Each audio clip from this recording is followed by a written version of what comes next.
Orange jumpsuits, force feedings, blackout hoods. The images that have emerged from the prison at Guantanamo Bay have made America's detention policy a topic of debate around the world. But we rarely hear from those who serve there or the top-secret prison within a prison known as Camp 7. That's where Khalid Sheikh Mohammed and the other 4 men accused of masterminding the 9/11 attacks are held. Nobody who's worked there is supposed to speak publicly about their experiences, and no one has, until now. In exclusive interviews, Vice News spoke with a guard and a medic who served at Camp 7. Haunted by memories and crippled by PTSD, they share their stories here for the first time. Jason Leopold has more. Were you ever threatened when you were there? Sometimes. By the detainees? Yeah, sometimes. What They were were those? mad at you. And what would they say? A lot of it I've kind of blocked out. Yeah. Especially times like that. So usually they just scream at you, yell at you, basically try to intimidate you. Nichole York is a mom, a wife, and soon she'll finish her training to be a nurse. But in 2009, she was a 20-year-old U.S. Navy corpsman who found out she would soon deploy overseas. I went into work one day and they said, "Looks like you're going to Guantanamo Bay, Cuba."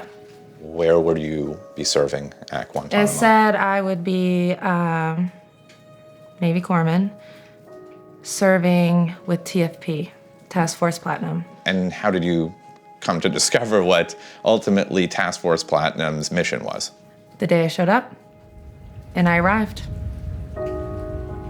Task Force Platinum is the elite military unit that runs Camp 7, where Khalid Sheikh Mohammed and the other 14 high-value detainees are held.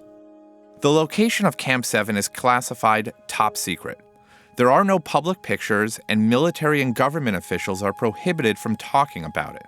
So prior to going to Guantanamo, you had no idea that you would be going to the high-value camp?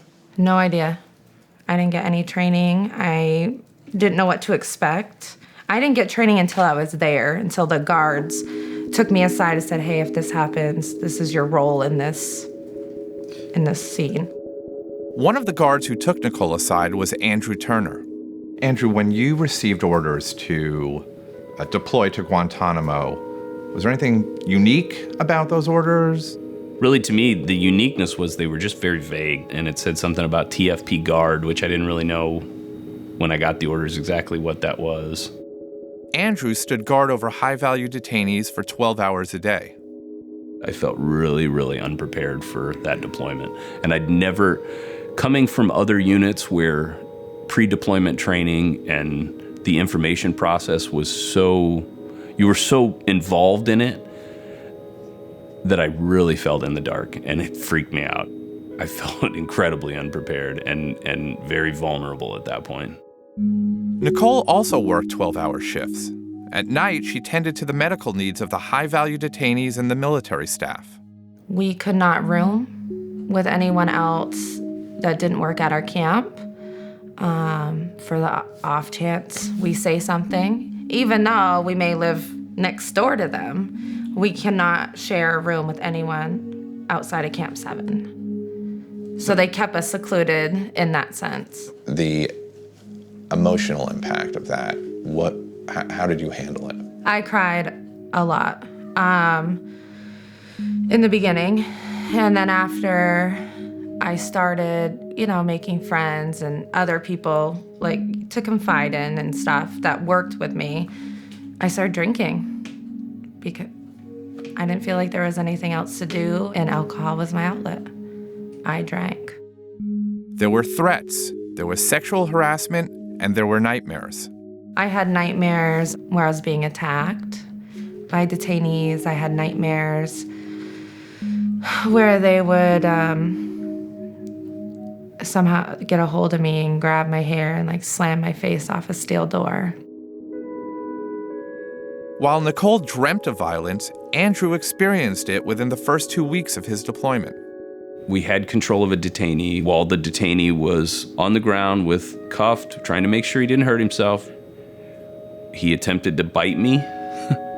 I moved my hand a little bit, And then he proceeded to start smashing his head into the floor with my hand under it. I have some movement in my hand, but there's just not much there. I've kind of lost the function in that, but that kind of set up the whole deployment for me. You know, when you early on, this is a hey, how do you do kind of moment. You know, welcome to Guantanamo. Were there other incidents similar? Well, I mean, you know, happened? typically around the detention camps, it wasn't uncommon for urine to be thrown.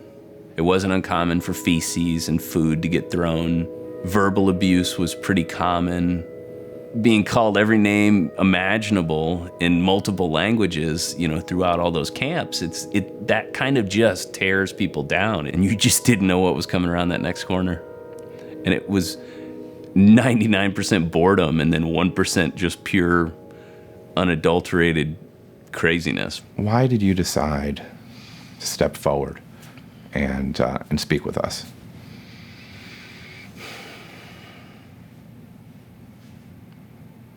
I had enough. I had enough, and I know there's a lot of guys and girls out there, gentlemen and ladies out there that I served with, that served at Guantanamo before me, that have come after, that probably aren't really sure about talking about being broken in some way. And I want them to, I don't want them to be afraid. Military officials won't confirm the level of post-traumatic stress experienced by those who serve at the detainee camps. But Vice News exclusively obtained internal military documents that support Andrew and Nichole's claims. The 2011 Military Commission survey concluded the majority of troopers screening positive for behavioral health conditions reported no pre-existing conditions, and many perceived their training as inadequately preparing them. Counseling was available on base, and the documents contain recommendations to combat the problems.